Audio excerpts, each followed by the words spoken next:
صفحہ نمبر 44۔ جب وہ اسطیفنس کے کپڑے اتار چکے تو گواہوں کی جماعت تیار کی جاتی جن کی ذمہ داریاں ہوتی۔ ان کو معلوم ہوتا کہ وہ کیا کرنے والے ہیں۔ وہ اس کا جبہ اتار کر ایک طرف رکھ دیتے۔ تب وہ اسطیفنس کی طرف بڑھے جو کھڑا ہوتا، اس کے سر پر ہاتھ رکھتے۔ اس رسم کے بعد گواہ دوسری ذمہ داری ادا کرتے۔ وہ سب سے پہلے پتھر مارتے۔ اس طرح وہ اس سزا کے لیے ذمہ دار ہوتے اگر یہ سزا ناجائز طور پر دی جاتی۔ بزرگ اسطیفنس کے قتل کی باقی تفصیلات کا نتیجہ مقدس پولس کے دیے ہوئے ریکارڈ سے نکالا جا سکتا ہے۔ بزرگ اسطیفنس نے بچاؤ کی کوئی تدبیر نہ کی۔ سزا دینے والوں نے زمین سے پتھر اٹھائے اور ان پر دے مارے۔ جب بزرگ اسطیفنس کو پہلا پتھر لگا تو انہوں نے رضاکارانہ طور پر ہاتھ اٹھا دیے۔ جب گواہ رسمی پتھراؤ کر چکے تو باقی جمگھٹے نے اس کریہ کام کو ختم کر دیا۔ اس کو پتھر مارتے رہے اور بدن کو گھائل کرتے رہے۔ اس کے چہرے اور سر کو لہو لہان کرتے رہے۔ زخموں سے بہتات میں خون بہتا رہا۔ پھر انہوں نے پکار کر کہا، اے یسوع، میری روح کو قبول فرما۔ وہ گھٹنوں کے بل گر گئے اور پتھر برستے رہے اور ظالمانہ عمل جاری رہا۔ تب وہ بلند آواز میں چلائے، اے خداوند، یہ گناہ ان کے ذمہ نہ لگانا۔ وہ بے ہوش ہو کر گر گئے اور جان دے دی۔ جب لوگوں نے ان کے بے حس بدن کو دیکھا تو ان کے ہاتھوں سے پتھر رک گئے اور وہ آہستہ آہستہ شہر کی طرف چل دیے۔ شاگردوں نے لاش اٹھائی اور بڑے دکھ سے دفنا دی۔ یوں بزرگ اسطیفنس مسیحیت میں پہلے شہید تھے۔ ان کی بلا لغزش شہادت کو آج بھی ہزاروں کلیسیاؤں، اسکولوں، کیتھیڈرل، راہب خانوں، ہسپتالوں میں پوری دنیا میں تعظیم سے منایا جاتا ہے۔ اس عظیم مسیحی شہید اسطیفنس کی عید کے لیے جو دن چنا گیا ہے، مشرق میں وہ 27 دسمبر ہے اور مغرب میں وہ 26 دسمبر ہے۔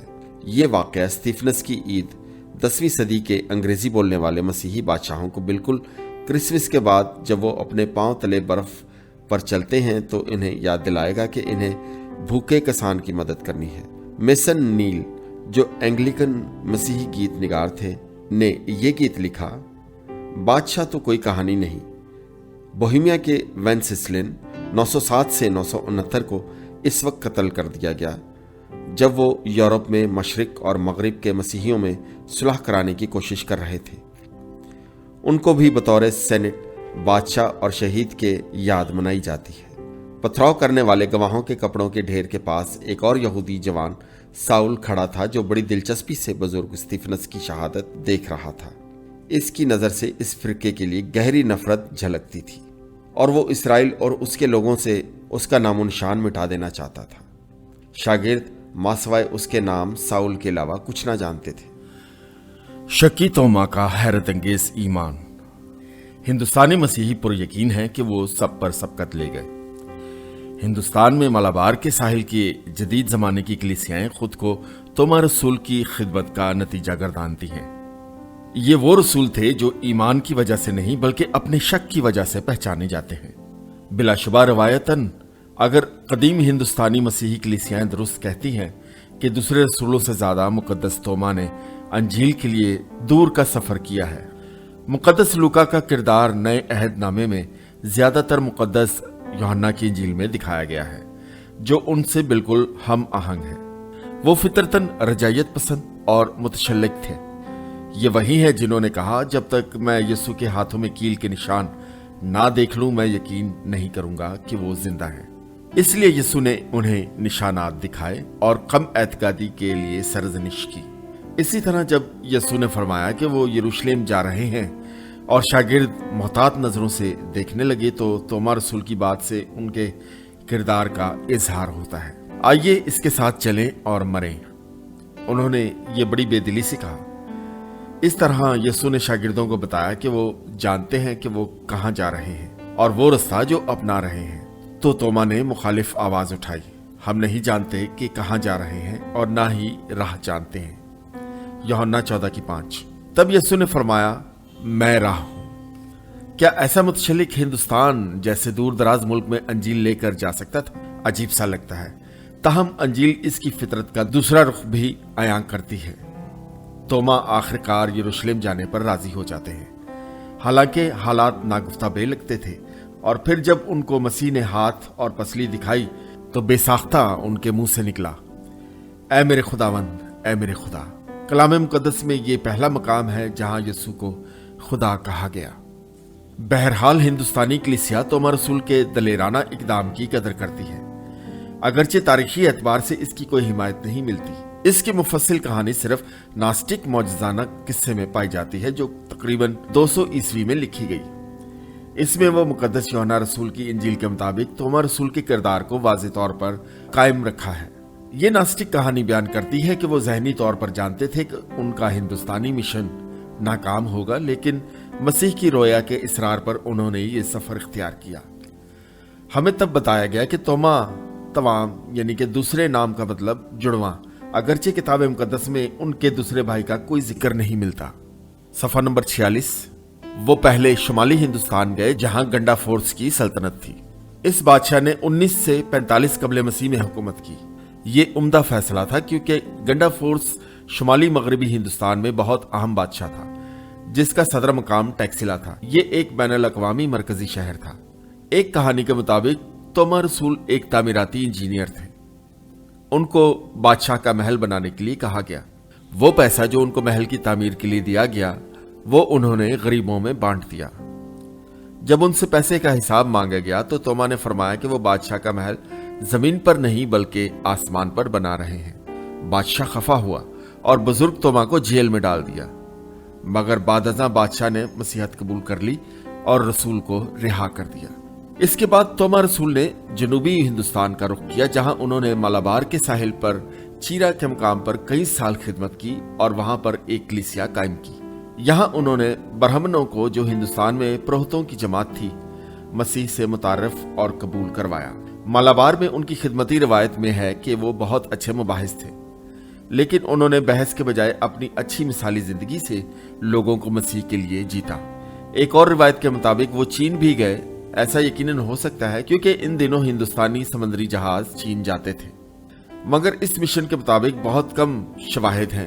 ہمیں یہ پتہ چلتا ہے کہ انہوں نے واپسی میں اپنا رخ مشرقی ہندوستان کی طرف پھیرا، پھر یہیں پر انہوں نے شہادت پائی۔ روایات کے مطابق انہیں 72 عیسوی میں جولائی کے مہینے میں مالاپور کے مقام پر جو مشرقی ہندوستان میں کرمنڈل کے ساحل پر موروں کا شہر کہلاتا ہے پر شہید کیا گیا۔ روایت ہے کہ وہ ایک چھوٹی سی پہاڑی کے پاس گزر رہے تھے جس پر تباہ کرنے والی کالی دیوی کا مندر بنا ہوا تھا۔ مندر کے پجاری نے ان کو دیوی کی پوجا کے لیے تقاضا کیا۔ جب وہ ان کو مندر میں جانے کے لیے مجبور کرنے لگے تو ان کے داخل ہوتے ہی دیوی غائب ہو گئی۔ اس پر پنڈت کو بہت غصہ آیا اور اس نے ان کو ایک نیزے سے شہید کر دیا۔ ایک اور روایت کے مطابق ان کو 4 سپاہیوں نے شہید کیا تھا۔ کہا جاتا ہے کہ توما رسول کو مالابار کی ایک چھوٹی سی پہاڑی پر دفن کیا گیا۔ مغربی سادھو کا مقبرہ جیسے بتایا جاتا ہے کہ نہ صرف مشرقی مسیحی ہی ان کو عزت کی نگاہ سے دیکھتے ہیں بلکہ ہندو اور مسلمان بھی ان کو ویسے ہی احترام سے دیکھتے ہیں۔ اس بات کا بھی پتہ چلا ہے کہ ان کی باقی ماندہ ہڈیاں شام کے ملک میں اقصی کے مقام پر منتقل کر دی گئی تھی کیونکہ وہاں ان کے ایسے پیرو تھے جن کو انہوں نے وہاں بھیجا تھا۔